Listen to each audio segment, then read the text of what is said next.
Hi, and welcome down to the Devon Koi Pond for a Monday video. And this will probably be the last Monday video around the filters, as I'm a little busy and back at work next week, so I won't get a chance to do a Monday video. So this will probably be the last one, but it's going to be on the last filter on the system this week. We've been slowly through the filter system from start to finish, and we're on the last stage there now. So at the moment, if you're not subscribed in and you don't want to miss anything, get down, whack the subscription button, and you won't miss a video when it comes out. Hit the bell, should be appreciated. If you enjoy the video, stick a thumbs up.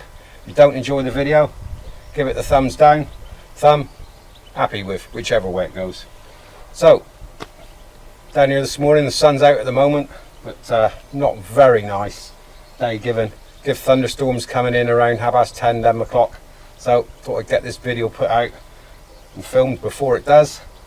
You'll be watching this on the bank holiday Monday. So let's have a look in there to the last stage of my filter system here, which is what I'd like to call my veg filter.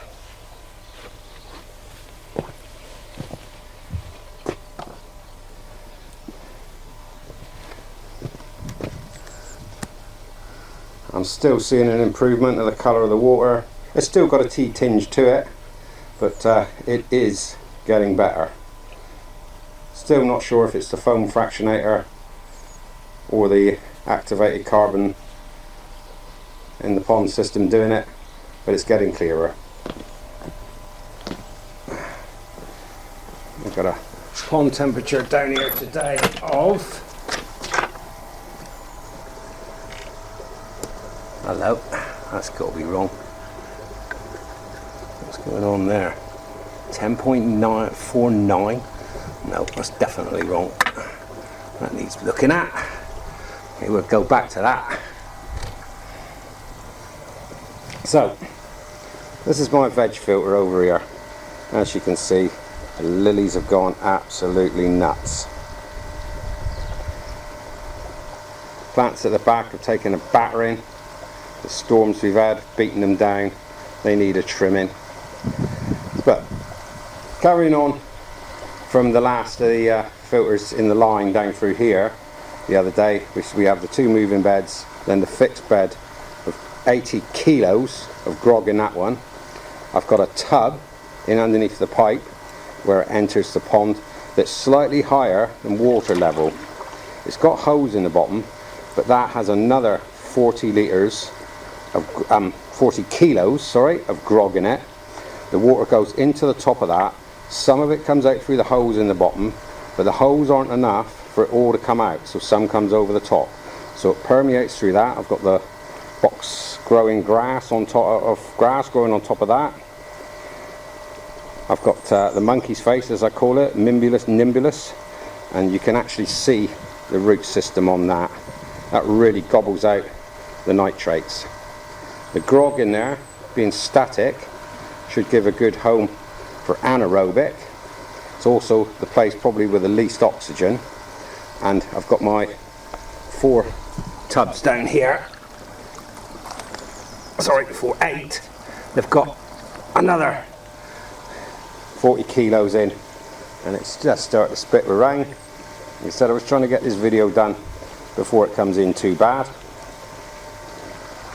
Foam fractionator, busy gurgling away here. I do need to do a filter clean down here, which I'm going to have to do very soon.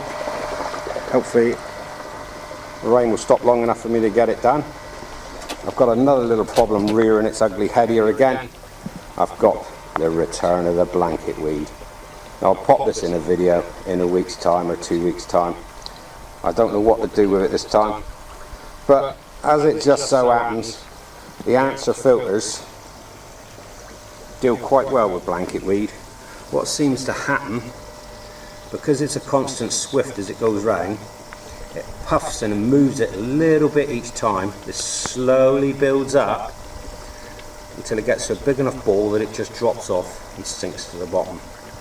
So I'm not in any immediate rush, but I'm going to have to do something with it. I'm hoping you can see the improvement in the water. It's about half the staining that it was. So So I'm quite happy with that. Yeah, just a light shower going over. So we'll carry on. Right, I'll pause you a minute and I'll have a look at this temperature thing and see what's going on with that. So it's getting a little bit damp under the backside here, but it looks like it's going to stay dry long enough for me to give the filters a clean. I've only got to do the 2 easy pods and not bother with the vortex. I'll do that one on Sunday on the weekly clean, and leave the easy pods as well. They're usually fairly clean anyway because of the answer filter.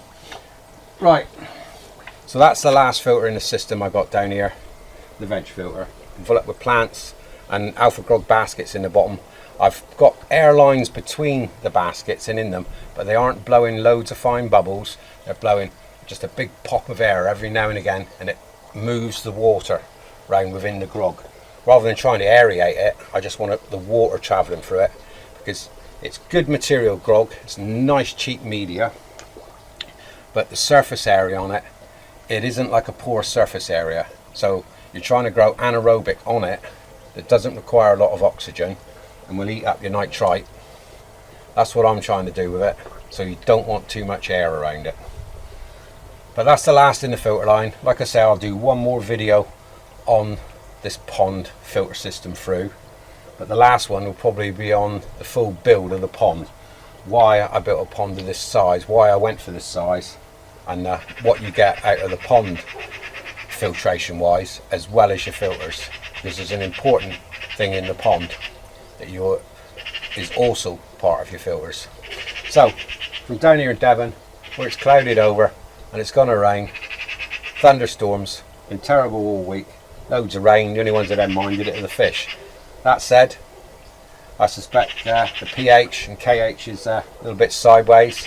I haven't done a water test yet. I'll do it after I've cleaned the filters and have a look, but I suspect I'm going to be shaking the old oyster shell bags around and probably putting in a bit of bicarb. But let me get on with that, and I'll catch you all on Friday in this week's video for Friday. So from down here in sunny Devon, hit the subscription if you haven't. I'll catch you on Friday. Bye for now.